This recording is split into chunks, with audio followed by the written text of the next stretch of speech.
Today I'm going to be showing you exactly how to make this quilt top. It is super easy and beginner friendly, and I know it looks like it's a lot of little squares, but we are going to use a method called strip piecing. And this method makes putting this together super quick, and there's not a ton of cutting involved. Let's go over fabric requirements quick. You will need 32 jelly roll strips, or if you don't have a jelly roll, you can cut up 2.5-inch strips by the width of your fabric, assuming those are at least 42 inches, and you'll need 32 of those strips. So a jelly roll would be great, but if not, you can use yardage, don't worry. Then for the background fabric or the solid rectangles on this design, you'll need about 2 yards. You actually need less, but if you mess up any cuts at all, just go ahead with 2 yards. And then 3 3/4 yards for the backing and batting, and then a 1/2 yard for your binding. I will not be going over the backing and binding and the quilting steps. We're just putting together the quilt top, but if you need any help with that, check out my other Learn to Quilt series where I go through the entire process of making a quilt. I will also put the fabric requirements in the description of this video, as well as a link to my blog that has that as well. So first here, I'm just cutting up the background fabric. These will make up the solid rectangles in the design, and this is super easy. You just need 16 of these rectangles, and they should be 8.5 inches by 16.5 inches. Here, as I'm cutting these, I don't have a ruler that's large enough to cut the 8.5 by 16.5, so I'm using the grid lines on my cutting mat to make these, and I am just squaring off since I'm cutting my fabric while it's folded, and then I'm finding 8.5 inches, and then I went and cut them by 16.5-inch rectangles. However you want to do this will work, and that's why I would order at least 2 yards of the background fabric, because just in case you cut one off, you'll have a little bit of extra. Technically, I think you would only need about 1 3/4 yards. Once you have cut out your 16 8.5 by 16.5-inch rectangles, go ahead and set those aside. We'll come back to these later. Now it is time to get to those jelly roll strips. A jelly roll strip is a 2.5-inch pre-cut piece of fabric, and this is going to make it so easy. Cutting from yardage, you will need 32 2.5-inch strips times the width of the fabric, or 42 inches. So 2.5 by 42 inches, and that'll be 32 strips of that as well. You are going to pair up these strips, so just take 2 at a time, and these 2 strips that you're putting together will be right next to each other in the checkerboard like rectangle, so make sure you're coordinating them how you want them to turn out. We are going to place them right sides together along the entire length of the strip. So this long end here will be where we sew 1/4 inch from the edge along the entire long edge. So it's very easy. I like to set my stitch length. We have sewn them, and we want to make sure our stitches are not coming apart at all. So again, you're placing them right sides together and then sewing 1/4 inch from the edge along the 42-inch strip. You are going to do this with all of your 32 strips, and so you will end up with 16 pairs that are all sewed together along the long edge. You can do them all at once or one at a time. However you want to do this, I like to pair them all up and sew all 16 pairs together first and then go on to the next step, but it is totally up to you how you want to do this. You'll see here I got to the end of these 2 strips, putting them together, and I just went ahead and stuck my next 2 in. I'm just going to chain piece all of my pairs together so that they're all ready to go on to the next step after this. One or all of them, and start pressing the seam to one side. If you're using a lighter and darker fabric, maybe press it to the darker side. Totally up to you. The reason I am choosing to press to one side is because I want to nest my seams in the next step. However, if that's not your thing and you'd rather press them open, go for it. It is totally up to you. It is your quilt, but I just go along and press the seams to one side here. And I will repeat that with all of my strips. And then since we're working with such long pieces here, sometimes I also flip it over and press it on the front as well, just to make sure that's nice and open. Try to press and not iron and rotate your iron so much, because you don't want these strips to get skewed and not straight. So just pressing helps here a lot.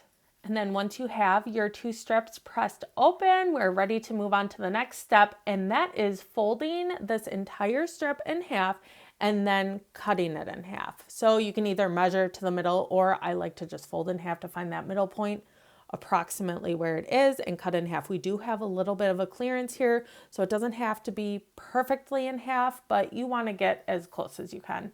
Once you have this strip cut in half, we are going to place the 2 pieces right sides together and do the same exact thing. So right along that long edge, and you'll want to make sure that all the fabrics are alternating. So you see you have that light blue, dark blue, light blue, dark blue. You don't want 2 of the same fabrics getting sewn together. So I'm going to go ahead and press these right sides together, and the one is up higher on the right because there's a selvage end there, and I don't really need that, and there's not a selvage end on the left, so I'm just getting as much of the good fabric as I can during this step, and I go ahead and bring it to my machine, so 1/4 inch from the one edge along the entire length, and then we will bring it back. Once you have given these 4 strips a good press, we are going to do the same thing again. Fold this in half and cut down that half in an alternating pattern, and then place these 2 sets of 4 right sides together, and one more time we're going to sew along the long edge 1/4 inch from the edge, just like we did just like we had been doing. Give it a good press, and I am still pressing seams in one direction. You'll see they're all pressed down going the same way, and that is so for in our next step we can nest the seam. Now we're going to cut up these strips into smaller pieces. So first I'm just squaring up the edge, and I'm doing this by finding a line along the edge and lining it up, and then just making sure it's squared up so that this one edge is nice and even. Then I flip it around so that I am using my ruler and rotary cutter with my right hand still, and then I am going to cut 2.5 inch strips. You should be able to get 4 of these out of this set. And again, just make sure that it's nice and lined up at the 2.5 inch mark on the left, and then cut on the right, and you should have one of these. Then just go along the entire thing until you get your 4 2.5 inch strips. You should just have a little tiny bit left over if you were using the 42 inch strips from the beginning, and you can just discard that. That's just scrap fabric. And now we have our 4 strips.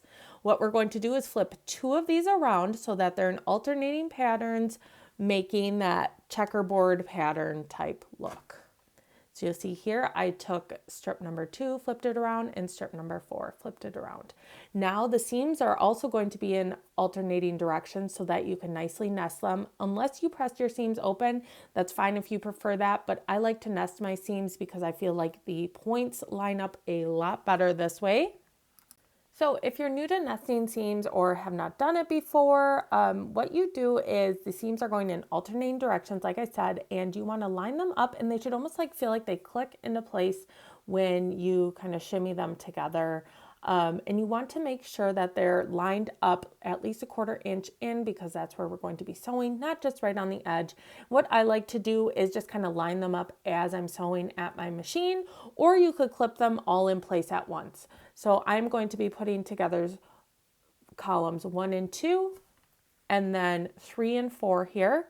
In order to get all 4 of these columns put together for a finished block for my quilt, I am going to sew together rows 1 and 2, or I should say columns 1 and 2, and then 3 and 4. Once you have a finished block, go ahead and press it nicely so it's nice and flat, and go ahead and just repeat the same exact process with all of your pairs of strips. You should end up with 16 of these checkerboard looking blocks in the end, and after this we will place them alternating with our solid blocks. So when you're ready and you have your 16 checkerboard blocks and your 16 solid blocks, so 32 total, we are going to go ahead and lay these out and pick out how we want our pattern to look.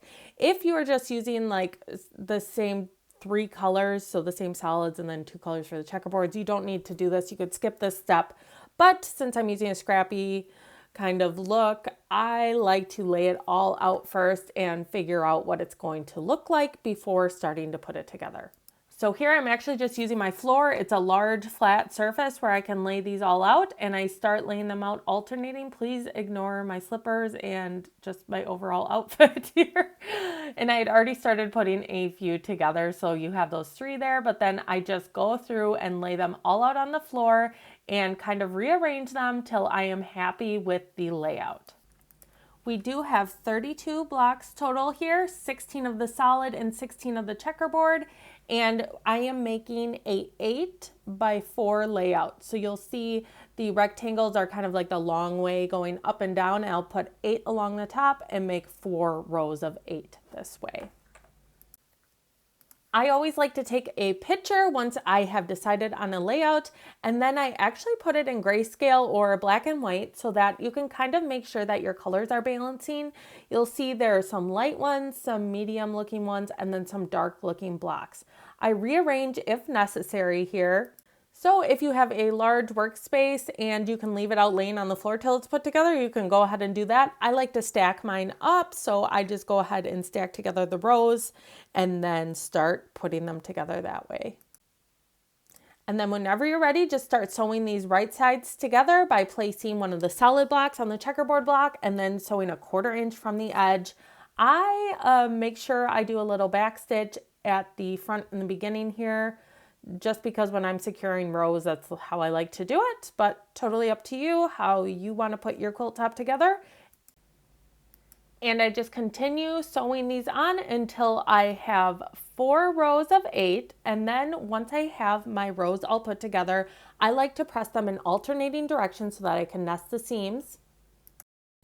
So here I am just pressing all of my seams, and then once I have done that, I can begin putting the rows together. So I just usually do the first 2 rows and then the bottom 2 rows. So I'll have 2 halves of the quilt, and then I put those 2 halves together to get my final quilt top. And that is it. I hope you enjoyed this tutorial. Make sure to like and subscribe and let me know if you try it out. I would love to see any pictures. You can send those to my email.